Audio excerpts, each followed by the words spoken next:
Good morning, everyone. There is a short video that might be, and thank you, Marion and Tom, fantastic introduction to the subject. So assuming that we select the right project, I want to share with you, are we ready to deliver them in the next 5 to 10 years? And let's have a look.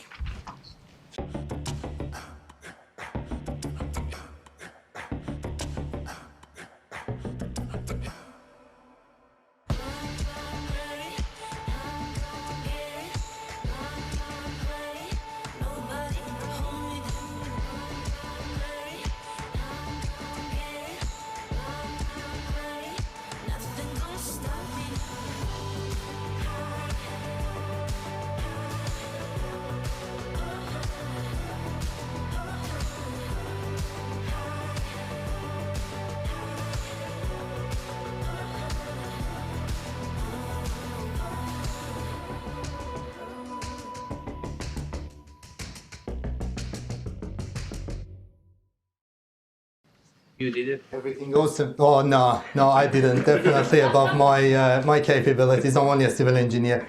No offense to anyone. Engineers in the house today with us. Look, everyone, the reason I selected the KPMG, we do a lot of marketing and surveys globally, which today I will share with you a couple of them. And the recent one that we did in Australia, which is quite interesting, and it hasn't been published yet. So you're the first audience that they have visibility to some of the results. It might be a little bit shocking and it might be disappointing, but unless we put it out there and we discuss it, as a profession, as an industry, we cannot improve ourselves. And that's one of the conversations that earlier today we had, Ben and I had. And unfortunately, we see we are struggling overall in Australia. On one of the gateway reviews with a number of government organizations, and I have a pleasure to see a lot of major projects from the back scene. How the schedule's been developed, how the cost being developed, how the estimate, how the risk being modeled, and how the decision eventually. So I've seen both sides. I'm helping government agencies to select a project, but also myself as a civil engineer, I'm coming from a contractor's background, so I know how the tier one contractors in this country make assumptions and decisions on major projects. So today I would like to share some of those views with you in half an hour. And everything is awesome but before we start, by showing the hand, how many people we got today from government agencies? Kevin, good to see you. Yeah, anyone from tier one contractors? Tim, good to see you. Consultants? Yep. Academia? Okay, fantastic, excellent. So we've got a good balance of people. When it comes to developing and delivering major projects, I love to say everything is awesome. Unfortunately, this is not the case. However, the situation is not as bad as that picture, right? Initially, I put actually everything is not awesome. And then I said, it's not fair to say that, so I put the not here. So not everything is awesome, but I still have some major projects that we are delivering them successfully. Recent one, Northwest Tunnel, the Sydney Metro Northwest, which the project was delivered within the budget, within the timeline, and we had the fortunate, I'm an ex-Jacobs, so as I said, I'm an engineer. We had the opportunity to work on that project from the cost estimation, from planning and scheduling, and from risk modeling. And today I want to share with you that for having a successful project is not just about to get the costs right, it's not just about the time right, it's not just about the risk. It's actually quite now. We have key elements of the success project delivery. We need to focus on all of them. Let's get it started, but before I get into the details, I need to say that I'm not representing KPMG. I'm not advising. A couple of pages that I need to read, but I don't do it today. I'm not representing the Risk Engineering Society, neither Engineers Australia. I think that's about a quick introduction, and I think I mentioned to you that I'm coming from a tier one contractors, and then later on I got into the consulting and mainly working from a cost estimation, project planning and scheduling, and risk quantification. And over the last 15 years, I spent quite a A good time with Risk Engineering Society, which we are one of the technical societies under Engineers Australia. And most recently, we published our second edition of Contingency Guideline. And that's the marketing I mentioned, that I do a bit marketing for good. The document is available, and I have 2 copies here that during this conversation I will give to 2 lucky people. So with that in mind, let's get a start. I think you already got the picture that it's actually not everything is okay. So over the last 15 years, by referring to the Grattan Institute research, is actually we have spent $28 billion more than what we said initially on major projects. However, it's probably fair to say that we don't know what we built was what we promised to build.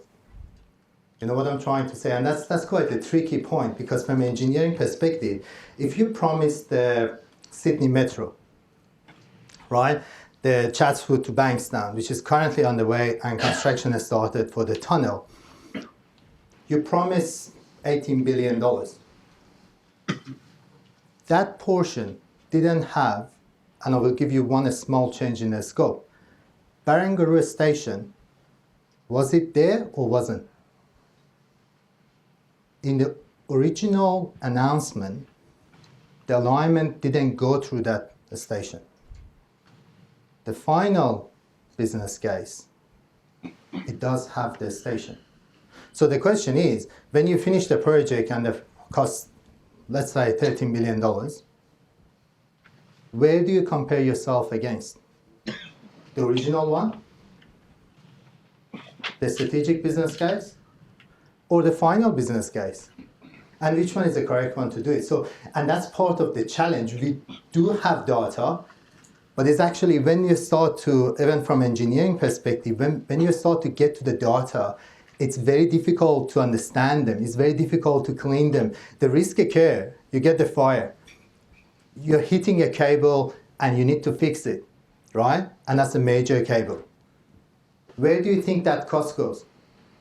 No one gets into the risk register and says, oh, it's actually, we had it in the risk register. We hit a cable, so that's $1 million extra to that risk. No one does that.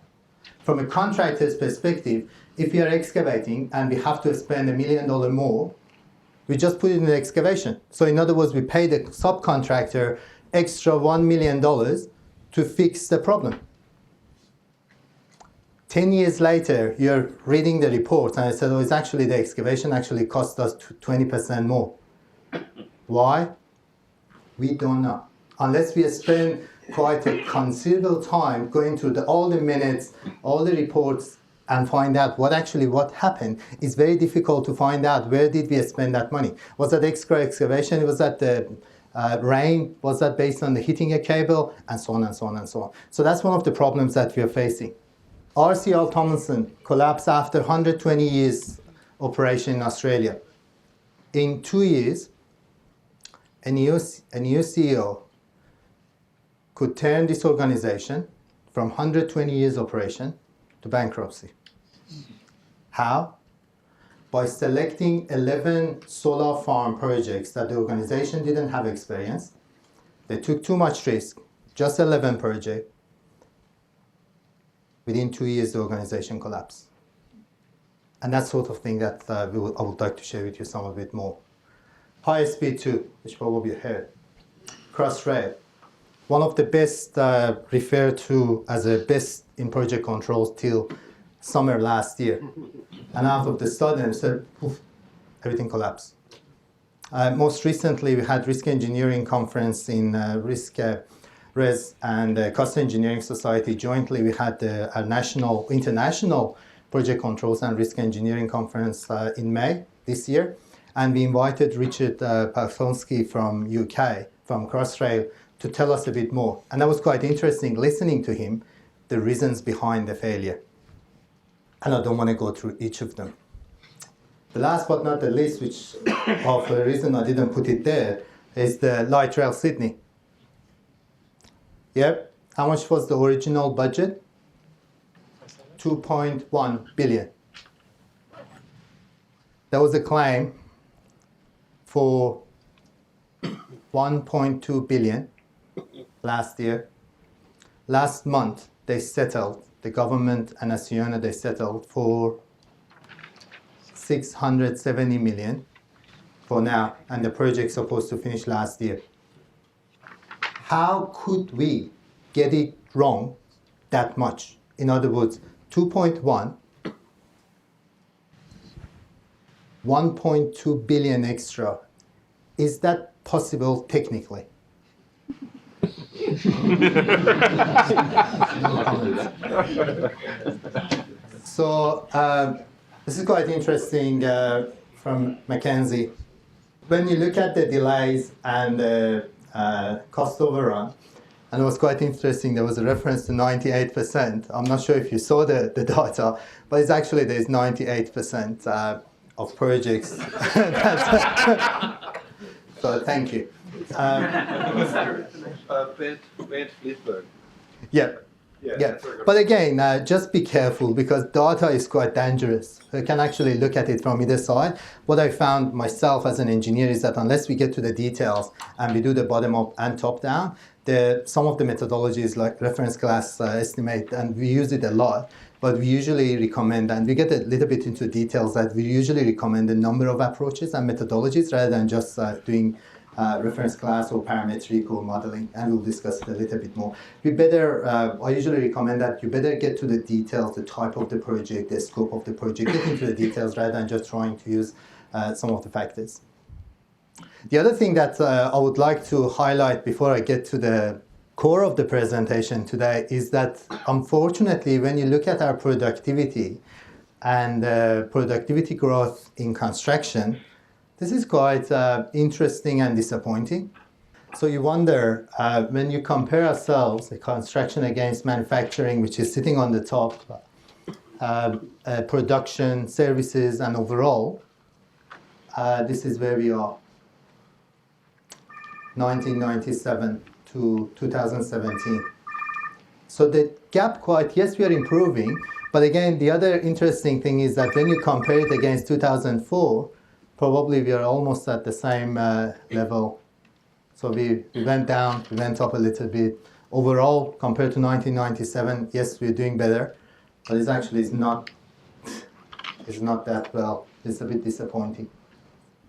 And this is, if my personal experience and also the experience of working on a number of other projects, major projects and government organizations and contractors, I think if I want to put the key elements or aspects of success for delivering projects successfully, probably I will put them into some sort of 6 groups. The culture, don't worry about it. Transparent, no. It's actually the size goes up as you go down the list. So in other words, risk and contingency management and all those calculations and everything is bigger. But the reality is our problem usually starts from the top. Working with a lot of organizations that the bad news shouldn't be communicated at all. The culture is driving some sort of optimism bias within a lot of projects that the team started to say, yes, we should be able to deliver it. We should be able to deliver it. Most recently, I was reviewing a major mining project, a couple of $1 billion job. And then during the review, we said, so where is the schedule?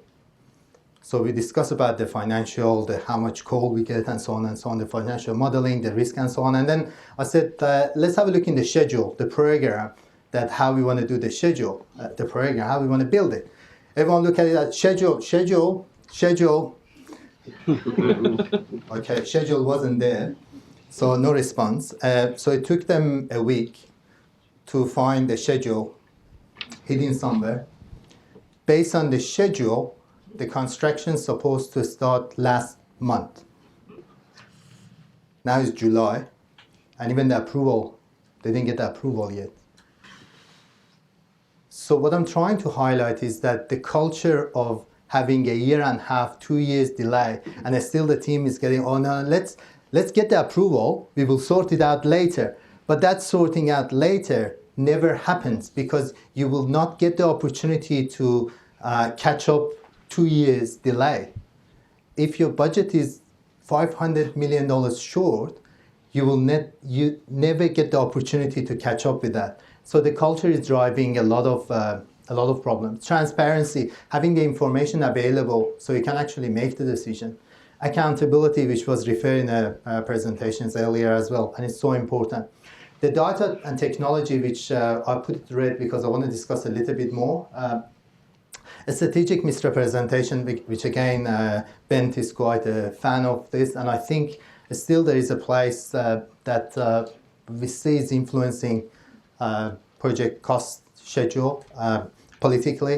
Not only just politically, I think sometimes just strategically, some sort of, for organizations, they want to get the jobs done, they want to, like the RCL Thompson is a good one. Is that the political decision to take that much risk by taking 11 projects at the same time? Not really. But I mean, why the CEO decided to take that much risk? And so on. And then the last but not the least, for the purpose of today, I would like to discuss about the risk and contingency and how the industry moved over in a positive way over the last 5 to 10 years, and some of the new tools and opportunities that is available now. I promised that I will share some of the interesting survey data. KPMG does do a survey globally, a construction survey, and the 2019 was just recently published last month, right? And this is the one of the index that just recently introduced, is that are the organizations ready for the future, considering all those challenges associated with the infrastructure and construction. And it goes through the governance, control, technology, innovation, and people, which is quite a normal structure in terms of assessment.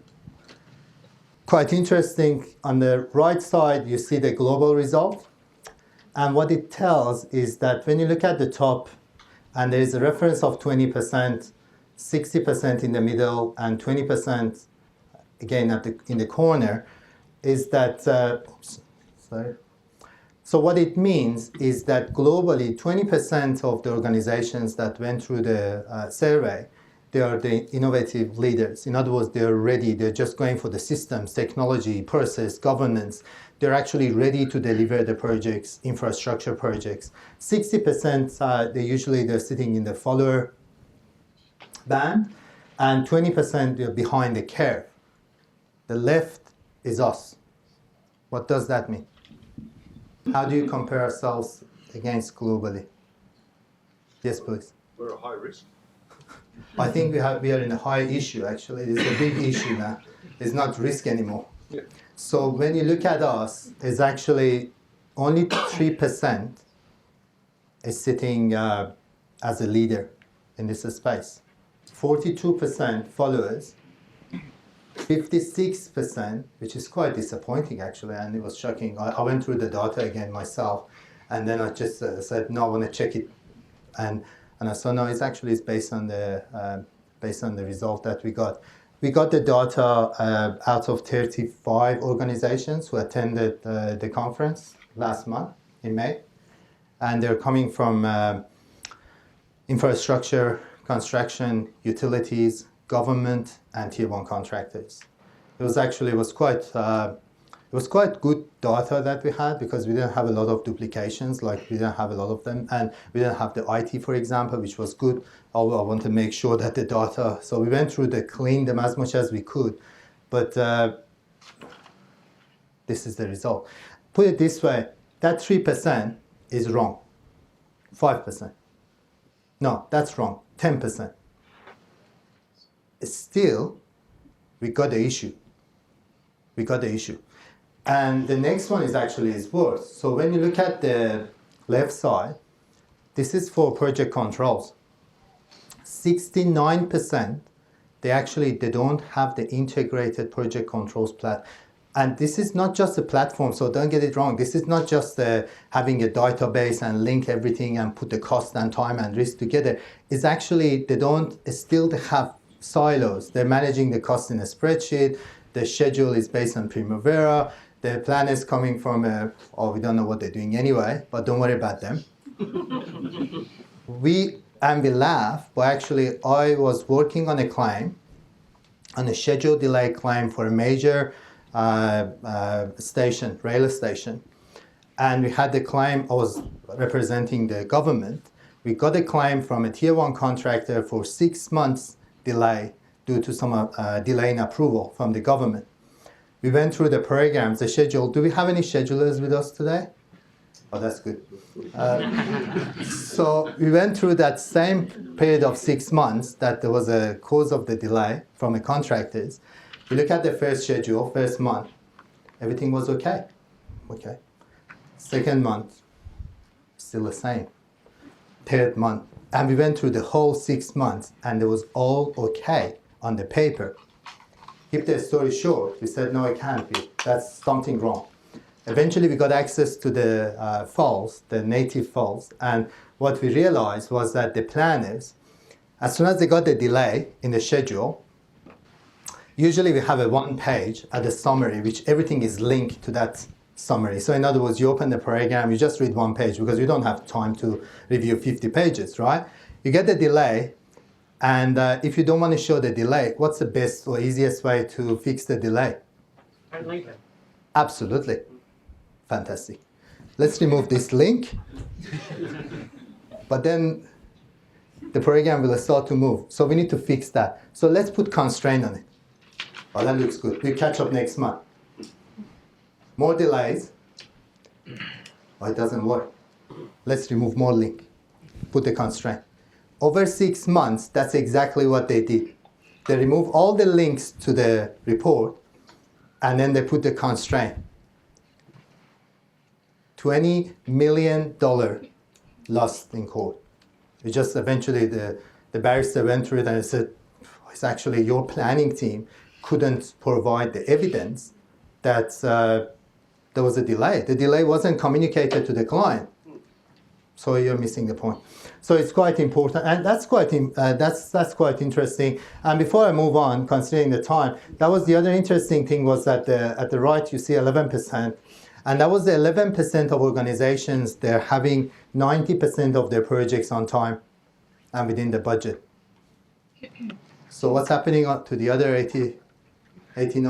Okay, this is not us anyway.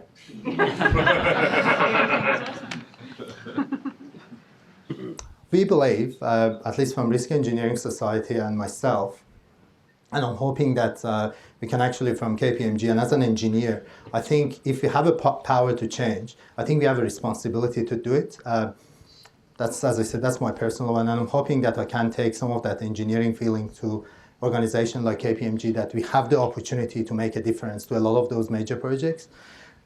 From risk perspective, risk engineering perspective, we started developing this guideline.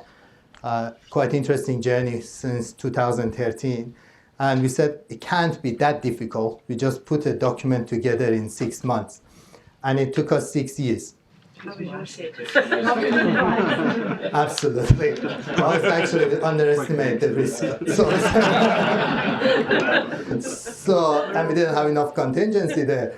So, but I'm quite pleased, or we are quite pleased that the document now is published, is available. We got quite a range, good range of peers and experts involved in the document. The document is available. Please keep in touch with us. And we are happy to provide a PDF copy to you. Most recently, we got the document endorsed by Institute of Risk Management in UK, and we are pushing to globally as well. And it's currently under review by a number of universities, including New South Wales Uni and Western Sydney, to endorse the document and put it as one of the reference documents, which is fantastic. So I would like to go through a couple of key items of the document, and then definitely we're happy to provide you with more details. So when it comes to the risk and contingency, one of the key differences the document now we are putting to the industry is that the contingency is not just about how much, which is we're almost reasonably doing it well. It's also about where do you put the money, who owns the money, and then how do you control the money. We see a lot of cases, especially the government, that the money, we calculate the money, then we get a problem that it wasn't even to the risk. We spend the money. We spend the money. We spend the money. By the time you hit the risk, there is no money for the risk because you spend it on extra station. you spend it on an extra bridge, and so on and so on. So it's important to understand the money by itself doesn't solve the problem. You need to have a governance in place to properly allocate it and then control it. So that's the contingency management process. In terms of the determination or different methods, and I'm not going through them because that was the whole, maybe we spent 60% of the 6 years on having the discussions on the methods and how they work and which one is the better one. And there is a huge argument, like some of the, like this reference class forecasting, which we had it from, let me go this one. Yeah, is that the best one? Is that parametric is the best one? Is that the probabilistic? Is that the one that RES is recommending, like the first principle risk analysis? And so on, and I don't want to get into that sort of discussion for the purpose of today. But at least the document is highlighting that now there is a reference that you can actually get into it and say which one is the best one for our requirements. After working on 20 years on those, and I've done a lot of those models, I got to the point that it's not about the model, to be honest. It's about how good, sometimes the basic missing. If you don't have a schedule, and your schedule is a year and a half late, doesn't matter what sort of methodology, and don't get me wrong, I did my master on quantification of risk. So I've done the simulation by hand and tables. So I love it, but it's not about that. It's actually, it's all about us. How do we share information? How we get things together? How we get reliable, accurate, and reasonable plans together, not simulation. Another area that we put quite a good time on it is that when it comes to the portfolio, how the risk works. In other words, having one project is enough, but look at the RCR. If you get 10 projects and you're planning for 60% likelihood of success for each of them, by the time you have 11, you're not sitting at the level of confidence level that you want. And it's a matter of bank. Anyone heard or remember Forge Group? No one, because they're gone. Yeah, they're gone. And it's not about 50 years ago, it's only 10 years ago, less than 10 years. They actually, at the time I was with UGL, engineering firm, we had one power plant in Perth. And we competed with them side by side for that project, Roy Hill. They got the project, $600 million job, right? And I was so disappointed, but because we did the risk modeling on the project, we knew exactly the confidence level on that project was about 60%. In Australia, tier 1 contractors in the power generation, we do not play less than 80% because that's how complex the power plants are, right? So we knew that 60% compared to 80% confidence level, which is the norm practice in that industry, that sector, is a huge risk. Less than 9 months, the forge collapsed. Can you guess why? Because when you're talking about 60% confidence level, look at the other side of the coin. What does that mean? Who said that 40%?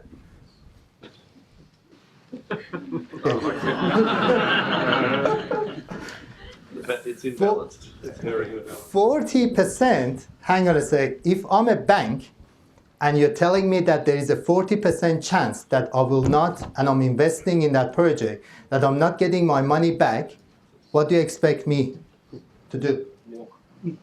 And that's exactly what happened. So first month is okay, second month is okay, third month, within 9 months, the bank said, no, there is a 40% likelihood. The message is out there. RCL Tomlinson went to the bank, they got $100 million, and that's the recent 5 months ago. They went to the bank, they said, we need $100 million more because the risk profile is quite high. The bank said, yeah, okay, that's $100 million. A month later, they went back and they said, we need another $100 million. And the bank looked at it and said, oh, it seems the likelihood that you will not be able to give it back, it's more than the likelihood that you can give the interest and money back. We better not to do it. And it looks interesting when you look at it from the perspective, and these are the issues that you can actually see they're coming. And as of today, we know for some of our major projects, we can see that. And the last but not the least for a minute, it's important to understand that altogether, how does it work into the project controls? And you better understand, there are a number of different ways that you can do it, and the guideline is getting into it. Where do you put the money? How do you manage that? How do you do cash flow? If you're using the project controls, if you're doing some of the methodologies like earn value, how does it work with the risk and contingency? Where do you put money? Because if you don't put it properly, then you're not measuring the progress accurately anyway. So this is one of them. And as I said earlier, this is the contingency control, which is again, it's in New South Wales, the government has started to implement this model, which is fantastic. In other words, if you started, and that's part of the other problem, Marian, is that and you mentioned that we don't have the data because we spend the money and we don't know where we spend them. So in New South Wales, NSW now is recommending that if you spend the money, we better actually tag it. Was that the scope? Was that part of the unforeseen, or was that some sort of inherent or contingent risk? The reason is, at least in 5 years' time or 10 years' time, we can look at it and I said, you know what, 80% of our contingency, we are spending on scope. Oh, okay, so now we need to go back. As of today, and again, I'm not commenting on anyone, I'm not representing, but as of today, we cannot answer that question. Where did we spend those extra $28 billion? And there's quite a wide range of documents that they're available. You need to grab them. And as I said, please keep in touch. I'm on LinkedIn as well. We have a website. If you send Rez an email or myself, we're more than happy to support you in your journey. Thank you.